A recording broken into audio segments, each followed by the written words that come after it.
Hey guys, this is my divorce story, and man, was it a crazy, crazy divorce. I'll tell you how and why I got divorced. Basically, my ex-wife was stealing from my jewelry company, but that's not all. I got robbed at gunpoint and so many other things. The hits just kept coming and coming and coming. You're going to want to watch this all the way to the end, and it starts right now.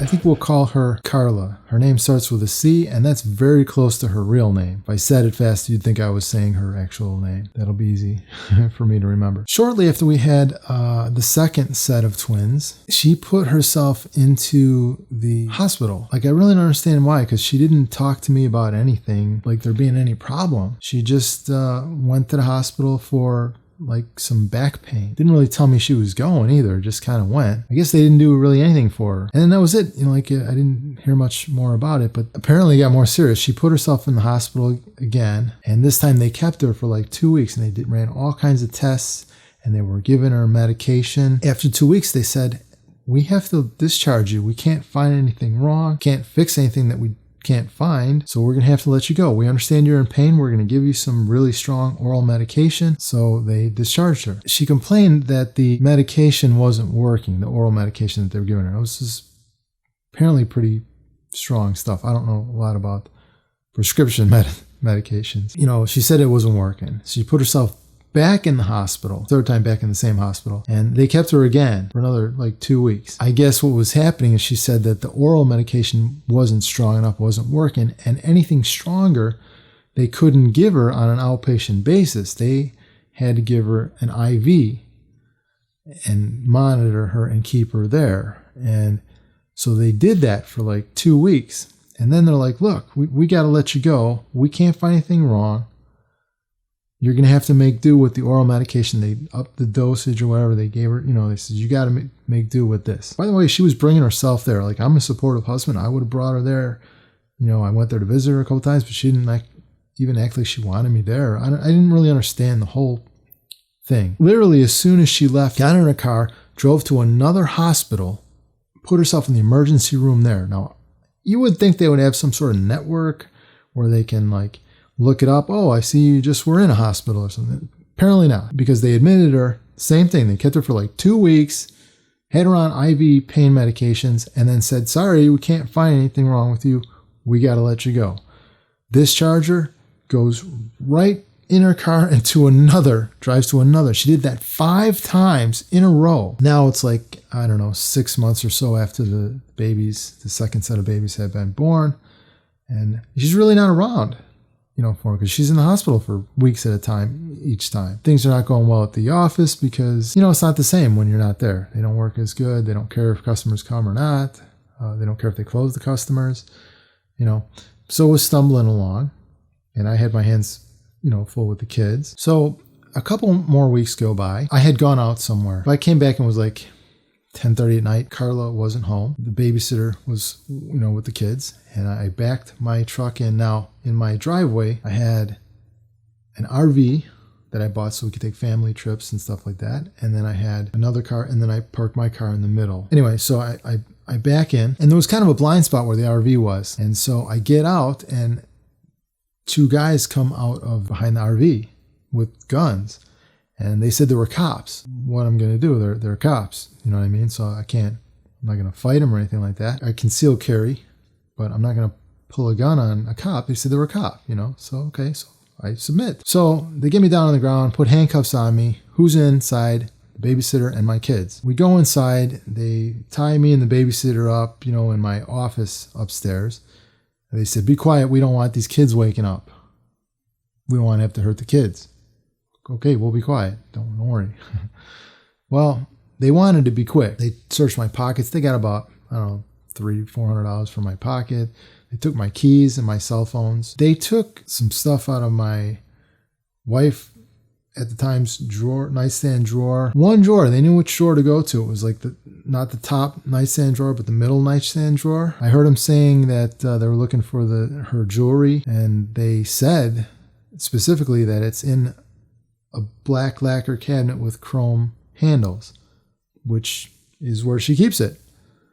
I thought, that's strange. They knew exactly what they were looking for, exactly where it was, but they didn't get it because it wasn't there. Then I heard him saying, he's got a couple of safes in the basement. Should we go down for this, to get the safes? I'm like, no, we got to get out of here quick, And then the other guy's like, she drives a white car, should we wait for her to come back? They're like, yeah, that's what we'll do, whatever. And then so I thought for a while that they were still downstairs. Apparently they took off. Finally, I'm like, look, underneath that desk there, I have a gun. So I grabbed that. I'm still got my hands tied behind my back. So it's not like I could shoot anybody with my hands tied behind my back with handcuffs. But at least I had it. And so we kind of just slowly went downstairs and, Now, they took my cell phones. The babysitter still had her phone laying on the counter or something like that. So she called her boyfriend up right away. And I said, let me use the phone. I want to call Carla. I called her. And she says, well, I'm like, where are you at? Be careful because we just got, robbed and they might even be, looking for you now. So she says, oh, well, I'm at the hospital. I brought my brother to the hospital because he has pain in his knee and we wanted to get him some pain medication. Well, he told me later she just wanted pain medication for herself. And the doctors had told me the last time that she was at the hospital that she was just trying to, get pain medication to abuse the pain medication. Apparently she gave up on that and got her brother involved in trying to get it for him. I told her what happened and, kind of what was taken, and they really didn't get much. And she said, so it was the middle nightstand drawer. And I said, yeah. And she said, let's not call the cops because the one babysitter that I think is involved in this is going to work tomorrow morning. And let's see if she shows up. Let's see if she acts funny, if she does show up, And I'm like, well, why do you think it's her? And she said, because when she was in the hospital one time, she gave her ring to her because she was going to go in for a test. And she told her to put it in her nightstand drawer, the middle nightstand drawer, which is not where she normally keeps it, just where she told her to put it that one time. So that's what they were looking for.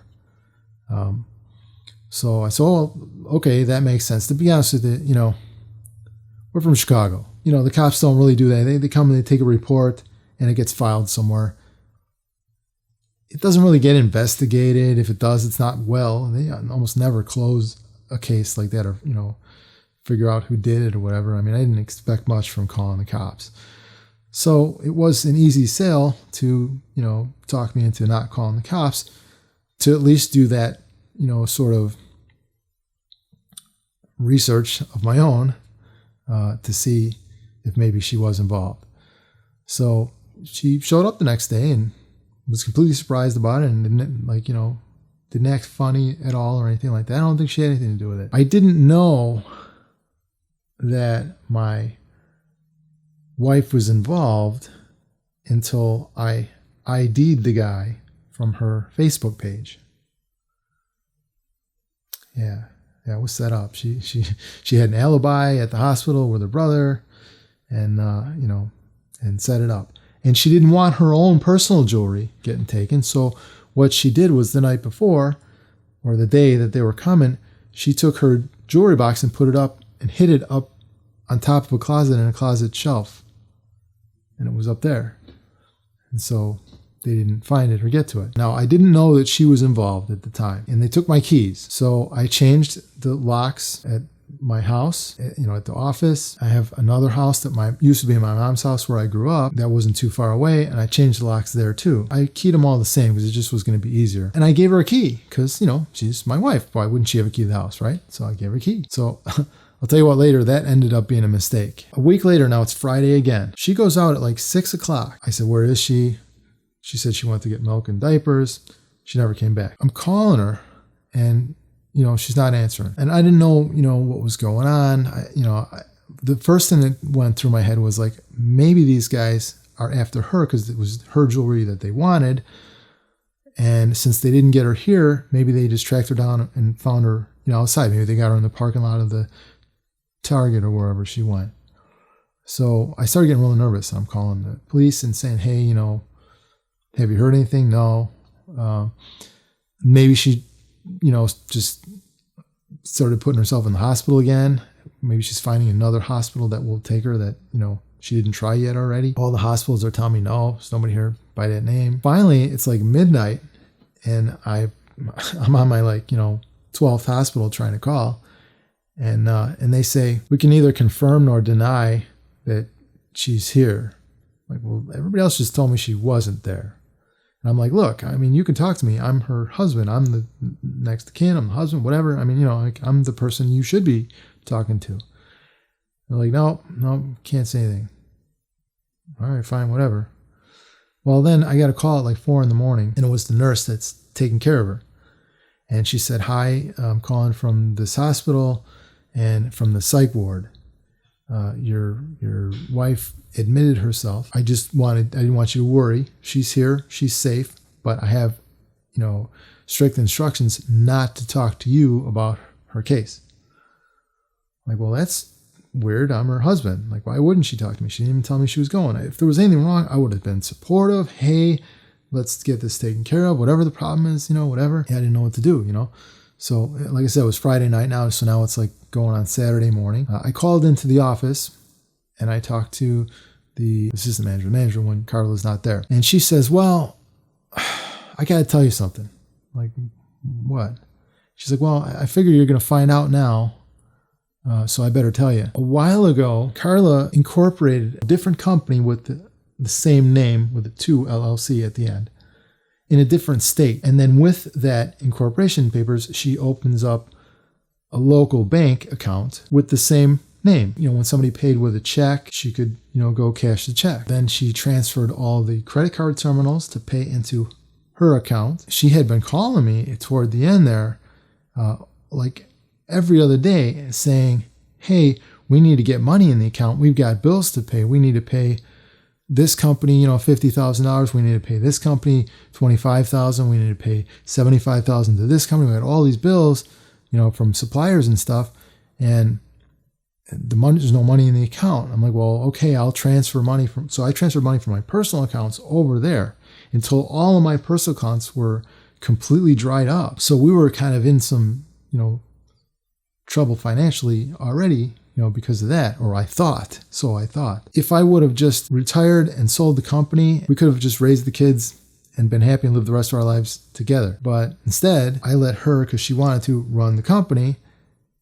And then I had to keep feeding into the company like that. I knew I was going to lose money, but I didn't know I was going to I thought I would lose income. I didn't know I would lose my principal, But I always believe that you should pay your bills and whatever. So when she tells me there's bills due, I hurried up to get the money in there so that we could pay the bills. So I'm like, well, okay, I'm coming in and I'll see what's going on, and don't worry, I'll fix everything. This is the Saturday after she put herself in the nut house. I go in, I go to the safe, I open up the safe. The safe's empty. All the diamond boxes are gone. The diamonds are gone. All the engagement rings and semi-mounts and wedding bands, and they're all gone. Everything is gone. Millions of dollars of inventory gone. And I'm like, what's this? Why is everything gone? And they're like, well, she was selling things off all along to pay bills and stuff. Well, she wasn't paying the bills because she was telling me that she needed money. If she had a customer coming, or let's say for a diamond, and it was a $10,000 diamond at retail for them, and she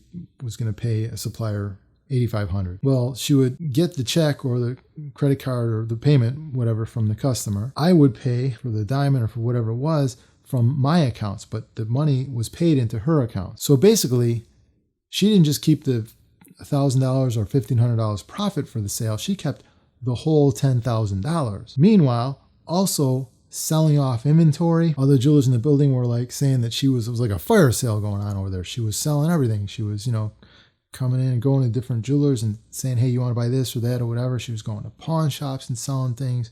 She was just real busy, just liquidating everything. And then I see a notice here. I'm like, what's this? It's from the landlord. 3 months is due, and he's going to put a padlock on the door, if we don't pay it. Well, I don't have any money right now because I just emptied out all my personal accounts to pay the money that she said was due to suppliers. And then I start seeing letters here, registered mail that you have to sign for, from their attorneys saying we owe them money. This one says we owe them $35,000. This one says we owe them $100,000. This one is $200,000. What was all this money? What happened here? And then I see all my bills sitting there. Now, all my personal bills would go to the office. None of them were getting paid. It turns out she told her, don't pay any of Mike's bills. Don't pay any of them at all. So my car payments weren't getting paid. Real estate taxes were not getting paid. There was a letter that said that they were going to auction off both of the houses, my house and the house that my mom left me, if I didn't pay like $50,000 or something like that, like within, I only had a few days left. Oh, and by the way, she made income and she didn't really have any bills, but whatever bills she did have, she could pay from her own income. But all her bills were getting paid by the company then. The girl that was supposed to be paying my bills and not paying hers was told not to pay mine, but to pay all of hers. And not only that, if she had a bill for $300, she would send a check for $600 for the bill. And then they would send her an overpayment refund check back for $300. So she wasn't just paying her bills, she was making money on it. Like if there was any way to scam, she figured out and was doing it. I couldn't believe it. I was in shock. And this is the person that I trusted and I loved and I thought I was going to be with for the rest of my life. And I'm like, what am I going to do now? I got to divorce her. I got to worry about what's going to happen with the kids. What's going to happen with my business? Am I going to lose it? First thing is I got to get a padlock on the door. What am I going to do? I didn't know what to do. I really didn't have anything. I could have sold inventory, except she had already done that. Like the safes were empty. So I had a Dodge Viper that just basically sat in my garage. It only has like 2,000 miles on it. I never drove it because I got a ticket every time I drove it. Like only was out with it a handful of times. Every single time I got a ticket. So I had that, and it was clear and paid for, and I had the title for it. Except she took the title, so I couldn't sell it. I'm stuck with it. I had a Hummer with and this I let her drive, by the way. We had his and hers Hummers for a while, and hers was all decked out with 22-inch chrome rims and whatever. And it was my car, but she drove it. When she didn't drive that, she would drive my Corvette. That was paid for. That's all I had that I did have the title in hand and I could sell it. And I didn't have time to wait to retail it. I'm going to CarMax and just, liquidate it. So I call her up in the nut house. And I said, look, I don't know what happened, but I'm going to try to fix all this. I'm going to try to make it better. Whatever it is between us, we'll work it out. I don't know what the problem was. Divorce wasn't on the horizon. I don't know why this just happened. I figured out later because she was on drugs, and you don't think right when you're on drugs. Here's the thing. She had the car there. So I said, look, just, give me the keys so I can get the thing. I can sell it and I'll try to bail us out. Because at this point now, it was a couple of days had gone by. They had a padlock on the door at the office. I couldn't even get in there at all. She said, no, you're just trying to punish me for what I did. No, I'm really not. I'm trying to bail us out. I'm still thinking us. I'm so stupid and naive. I was still thinking us. How can I get us out of this? Turns out I think she just had some stuff in there that she still didn't liquidate, that she didn't want me to get a hold of. So right away, all of a sudden, within a few more days, she got out. And if you can sign yourself out, within a couple of days, because they weren't done with the treatments, she just hurried up and signed herself out now, because now she's like, uh-oh, what's he going to do now that he knows what happened, whatever. So she had to get out of there. So what happened was she got out. She took the truck to her brother's house or sister's house or somewhere, unloaded it, cleaned it up. She told me she wanted to clean it up. She cleaned it out is what happened. And then she brought it, and then I was able to sell it. And I got the money. At least was I owed $10,000 to get back in to the office. So I was able to get back in the office. I opened up the safe and I'm like, I can't believe this thing's empty. But I look all the way down at the bottom of the safe. I have a little tiny safe inside the safe that nobody else could get into. I only put my stuff in there, I kept a gun in there, and if I had $300, $1,000, something like that in there, maybe. I didn't. It turned out I didn't have any money in there, but I had a package of engagement rings that I ordered from a manufacturer. So it was about $75,000 worth of stuff. And I thought, oh, well, at least I have some engagement rings for when it's a little head start to get me back on my feet, or I can liquidate some of them, whatever. And then I kind of got lucky. I made a sale. Now, I didn't have any diamonds to sell them, but I went to a supplier that was local in the area. I sold him the diamond, and I sold him one of the rings that was in the package. Okay. So that's not money I owe on that. Okay. But I do owe, for the diamond. So the guy gives me like $3,000 down and he owes $8,000 left. He actually lived close to me in the same suburb.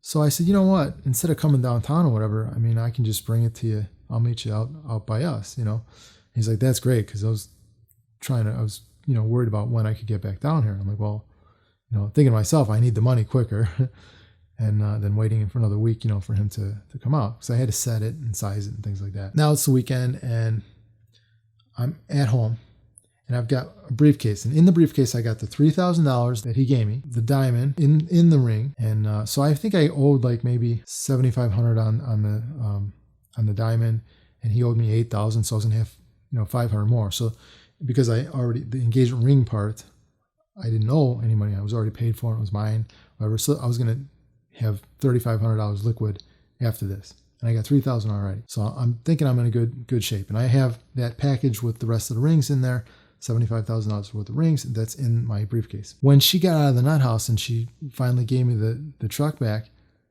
she moved back in the house like nothing was wrong. She just moved into the guest room. Like, what are you thinking? Like, you robbed me. Why are you here? Get out. Well, you can't just kick somebody out of your house once they establish residence there. It's on her driver's license. That's her address. The cops told me that. So she had a right to be there. I couldn't do anything about it. So, luckily she didn't want to be in the same room. She wanted to be in, her own room. But I was like, man, I'm living with the enemy here now. What am I going to do? I put peepholes on my master bedroom door and on my office. I have a home office. I put a peephole on that. And I installed, keypad locks on the doors. So at least if I was sleeping at night, she couldn't come in and like try to kill me. I didn't know what was going to happen. I'm living with the enemy right now. And it got worse. So I'm sitting at the kitchen table and I'm kind of inventorying the stuff. I'm looking at my costs on it, tagging them, stuff that you got to do before you can actually try to sell them. So she sees me at the table. She just made, like chit chat for a second. Like, she wasn't planning something or conniving, which she is and was. So I'll tell you what, that night I slept hugging that briefcase like this. The next day she tells me she wants to go to the mall to get the girls' ears pierced. I'm like, okay, they're kind of young. The youngest one is 6 months and the older one is like a year and a half. They're not even like 2 years old yet. Like they're going to be picking at it and it's going to come out and then they're going to have to redo it. It's just, I didn't want to do it. She's the type that she'll just bitch until she gets what she wants. So, and I'm the type that usually just gives in anyway because I don't want to get bitched at. So I'm like, fine, we'll go. But she wanted me to go because she wanted me to pay for it. She's like, well, I don't have any money. What about all the money you stole from me? And wasn't worth the argument. Fine, let's go. Of course, I bring my briefcase with me. I don't know if she's trying to get me out of the house to, rob it or what. So we get their ears pierced. And now, since I was back to the office and I'm looking at the little parcel papers for the diamonds and stuff like that, and I realized my eyesight's not what it was. I can't really see anymore. So I need a new prescription. You're supposed to get a new one like every year. And it had been like 5 or 6 years for me. So in the mall there where we went to get the ears pierced, right across from the place, there was a lens place, that glasses place. So I'm like, well, I want to go and make an appointment to get an eye exam. She's like, I'm not waiting for that. I'm like, you didn't hear me. I'm trying to make an appointment to come back another time. So I made the appointment to come back that Monday morning. They had an opening right away as soon as the mall opened at like 10 o'clock. Of course, she's standing there. She heard me that I got the appointment. By the way, as soon as we got home, they picked the ears, the ear studs out. Like I said, we call up the place. They said, no problem. Just bring him back in the morning. We're getting ready to close right now, but bring him in the morning. We'll poke the ear or whatever. So the morning comes. She says, you go to your appointment. I'll take the kids to go get their ears re-pierced. So I go to my appointment. Now I get there. We drove separately for this. She was still at the house when I left. And now I'm thinking, what do I do with this briefcase? I don't want to bring it in and like forget it. And if I'm getting the exam and it's in the waiting room, I didn't know. I didn't want to lose it there. I'm like, well, nobody's going to know it's in my car. So I put it in the back seat, put a leather jacket over it, whatever, hit it a little bit. I got an alarm on my car, So I went in, I had my appointment. I come back out, briefcase is gone. My car wasn't broken into at all. It was still locked. I'm like, how's it going to still be locked? The window's not shattered or anything like that, whatever. Well, I called the police department for there, and they come out, they look at it, they said, well, we'll try to see if there's any cameras in the parking lot. There wasn't any close by, but real far away, there was like Panera Bread or something, and they had a camera. So they went and they got the footage from that camera, and here comes a blonde lady holding a baby, goes in, boop, boop, with the key. Now, she didn't have a key to my truck, but guess who did? The guys that robbed me at gunpoint. They took about $300 or $400 out of my pocket. They took my keys and my cell phone.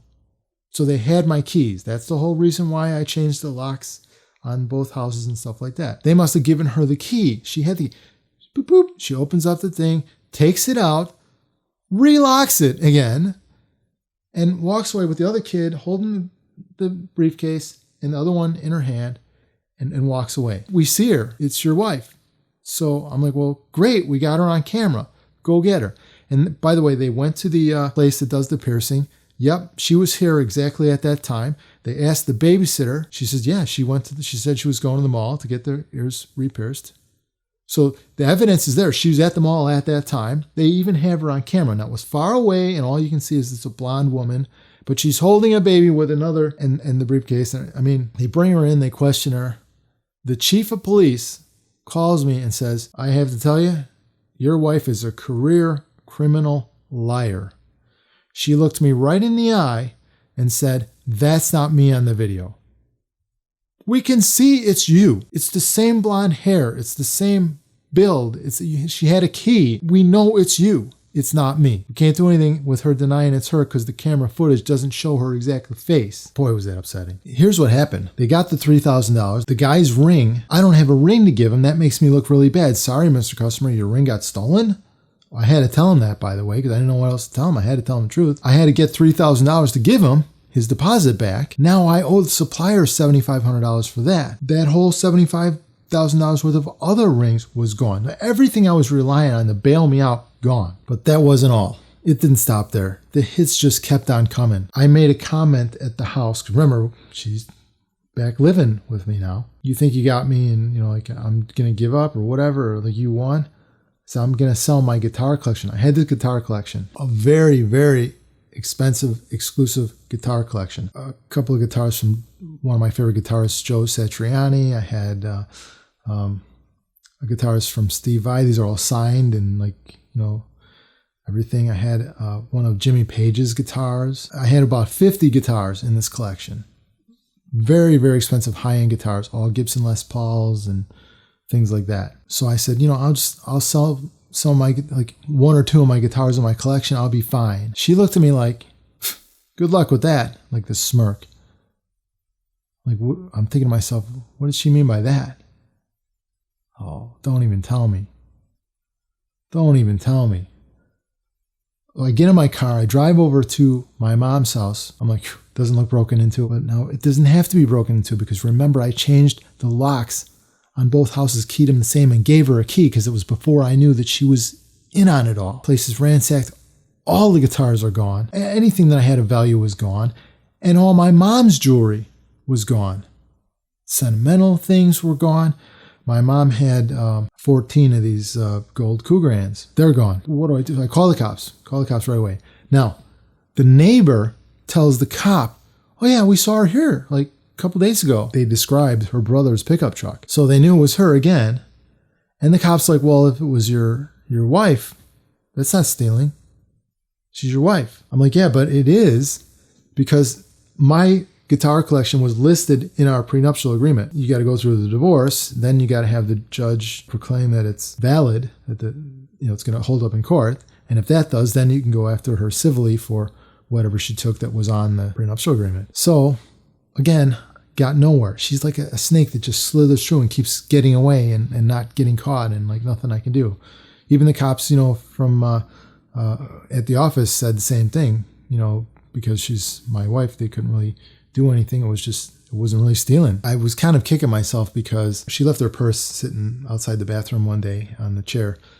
and I saw a receipt for one of those self-storage places. And I told her, according to our divorce agreement, it wasn't an agreement yet, but we had some papers we had from the courts. And it says you can't like hide anything, can't hide assets wherever, you can't have like a self-storage and things like that. But I see that you have a receipt for one. And I shouldn't have said anything. This was like a couple days before I found out that she stole all my guitars and robbed my mom's house. Well, what she did was bring it to that storage place.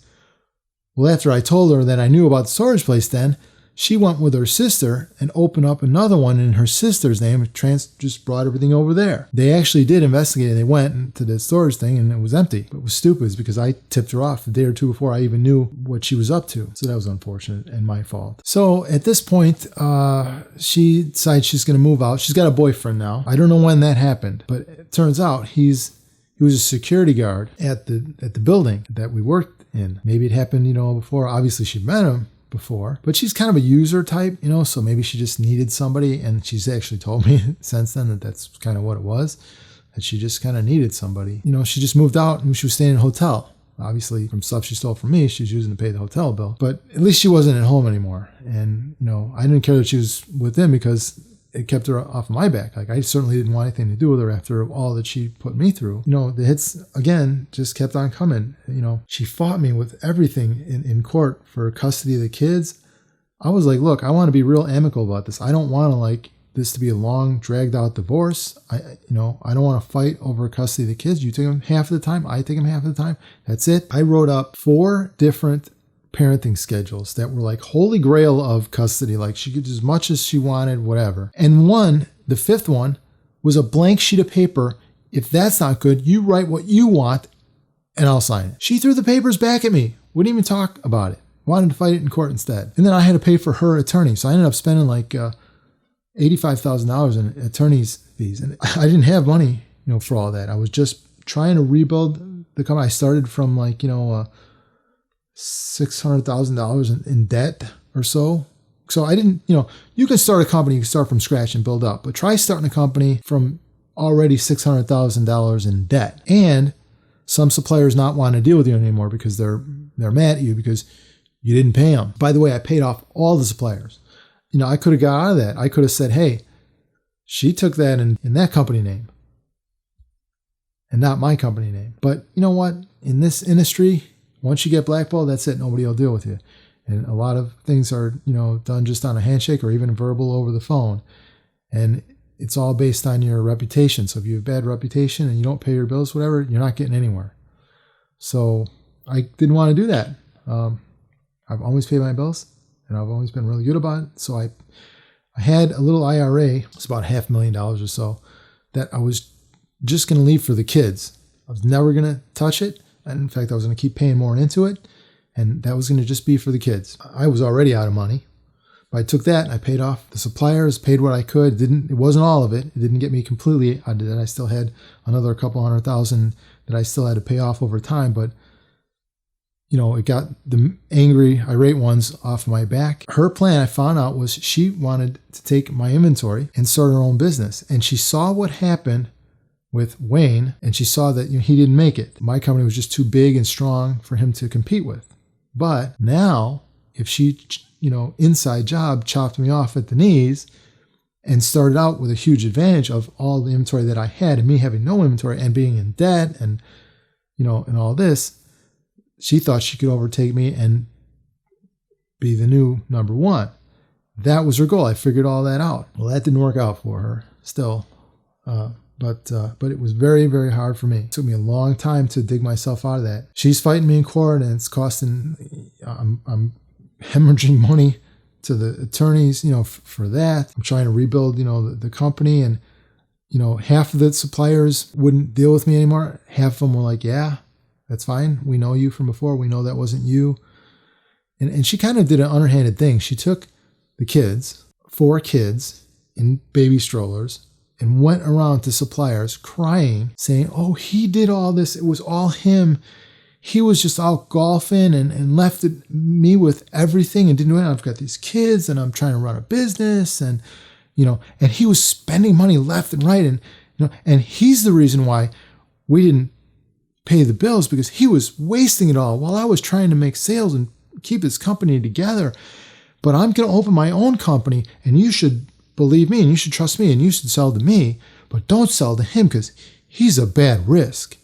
But please sell to me because I have these kids and crying and what, some of the guys bought it. Every single one of them that took her side and still sold to her after that, she ripped them all off. She tried to open up several different places. She had, a booth in the mall, didn't pay the rent on that. Some guy let her just sublet like a little office space in his jewelry store. This is what I heard. I mean, I don't have firsthand experience of that, but from what he says, stole his customers' rings. So now he's got customers. Where's my ring? I don't have it. One of the ladies that work here stole it. All right. One of the guys that owns a jewelry store tried to give her a job there. She never showed up for work. Then she got a job working for another place in another booth in a different mall across the street. That was pretty mysterious. That place got ripped off. Somehow there's a door in the back that doesn't have like a camera pointing on it. And I don't know if the alarm was hooked up to it or not, whatever, but that was where they got in. And it had to be an inside job because they knew exactly what door to go through. And then they only took live goods. Now, some of the people in some of the booths left some live goods in their cases at night instead of putting it all in the safes because they got so much stuff they can't fit it all in the safe. So they left some stuff. And they knew exactly what stuff was live goods and what stuff was just fake, stuff for looks. They knew all that. So obviously it was an inside job. And just so conveniently happens when she starts working there. Obviously, I'm 100% sure that, she was involved in that. But I don't have firsthand knowledge of that. That's just me speculating. So now we're going back and forth with all this fighting in the court. And I really only have to see her, luckily, while we're in court. And I'm really just kind of worried about the kids. You're not thinking right when you're on drugs. She was being a little rough with the kids and stuff like that. I actually, one time, had to get a restraining order. But it was just until the court date so we could work things out, a better schedule. And I wanted supervised visitation, which we got. And it happened it was only for like a week or so. And then, she was kind of accusing me of trying to take the kids away from her. I never tried to take the kids away from her. I feel like the kids should have their mom. Always. They should have both parents. Like I said, I wasn't thinking right. And I did fear for the kids a little bit. And it was only very short temporarily until we could have supervised visitation. And then that worked out fine. Actually, she straightened out a little bit after that, and she's been a lot better since. But she went through a rough patch there where I feared for the kids. Her family was on my side. They went to court to testify on my side so that I could get the custody and be the residential parent. I didn't see it happen, but her brother said that one time he was over. I guess she went up and she was upstairs for 3 or 4 hours or so, and she thought he left, but he stayed there because she was upstairs taking a shower or whatever. And apparently she was really mad at the kids, and she said that she was going to slam one of the kids' head into the wall or something like that. And he said that he feared for the kids. Her mom told me stories when she was younger. Like one time she told her to go to her room, and she went to her room, but she jumped out the window because she wanted to go to her friend's house. And then she sprained her ankle when she jumped out the window. Just as she was hobbling down the street, the dad pulled up. The mom yells out the window, "Hey, she's running away. She's supposed to be, in her room. Go get her." So he chases her down. And she says, she's yelling down the street, "Help, help, he's going to hurt me, help, he's coming after me," or whatever, and making a scene in front of the neighbors. And so he's like, "Well, okay, fine." And then she went to her friend's house anyway, so she got what she wanted. And but tried to, call the cops on them, saying they were hurting her. She kind of got a history of, just lying and crying and making people feel sorry for her, so that you believe her. And so they kind of voiced, that and took my side. And I did end up getting at least residential custody of the kids. They live with me. Now, one time we had a court date, like the next day. Her mom and her stepdad were going to come and testify on my behalf that I should get, custody of the kids. And she and her sister called her mom and said, "Hey, you better not show up in court tomorrow. If you do, something bad's going to happen to you." And they went anyway. And while they were in court, their house got robbed. And they took, whatever he had, some money and some coin collection or something and some guns and whatever he had of value, they took it. They took his pillowcase and filled it up with whatever they had and a couple of pillowcases or whatever. and, took his stuff. So I felt bad about that because it was like they were trying to help me, and then they got, as a result, she went after them too. It's just kept on coming. One time, Carla said, instead of meeting you at your house to drop off the kids at 8 o'clock, can I drop them off at 6 o'clock to you downtown at your office? Because I have to be downtown. Me and my boyfriend are looking at apartments, and we've got like a 6:15 or 6:30 appointment to look at the apartment. And I thought I was just making it more convenient for her and being flexible. This whole thing, I didn't try to fight her. I tried to make it more easy and amicable and just let's get through this. So I didn't want to spend so much money, on attorneys. So I said, fine, you could drop them off, do what you got to do. I'll take them. So she dropped the babysitter and the kids off at my office, and we drove home. And when I got home, my house was robbed again. Turns out she just wanted to make sure the kids and the babysitter and me and everybody was away from the house. So unlike last time, they could spend more time in the house and get everything. And they did. They got my whole watch collection. I had Rolexes and Breitlings and, just really expensive high-end watches. I had, a diamond encrusted, presidential Rolex watch. I mean, it's just a bunch of different things. And that's just the watch collection. They got, they tried to break into the safes, and you could tell they were crowbarring it, and they almost got in. I must have just pulled up on them. I got it open. I walked down and I literally just almost pulled it open. So they must have almost gotten into it and then didn't get in. Maybe I pulled up and they had it, run out or something. But they got everything. They went up in the attic, which I don't even keep anything in there. They rifled through everything, and they got everything. Anything left that I had that they didn't get the first time, they got this time. Now I really did have nothing. So at this point in time, I'm basically a single father. I've got 4 kids living with me, all still in diapers. The youngest ones are 6 months. The oldest ones are a year and a half. And I've got to go and start a business. All my employees were gone. I couldn't afford to have them anymore. I couldn't afford babysitters. When she was there, she would sometimes have hired 2 babysitters at a time. I'm like, well, I can't even afford one. So I'm trying to do everything. And I'm up all night changing diapers. And the older ones are just getting to the point where they're starting to potty train.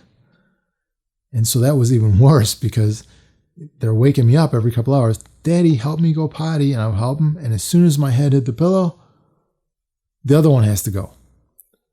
So I'm changing diapers all night and I'm working all day. And I come back and I do over and over again. And I just, for like 2 years, it was that. I had no sleep, worked my butt off, both at home and, at the office, trying to get things going. I couldn't think about anything. I couldn't think about a social life or dating or anything like that. I just had to think about, trying to survive and take care of these kids. And that was hard. That was probably one of the hardest times of my whole life. Well, guys, if you're still watching, you must have liked the video. And if you did, give it a like. Now, if you want to see more like this, subscribe and click the bell.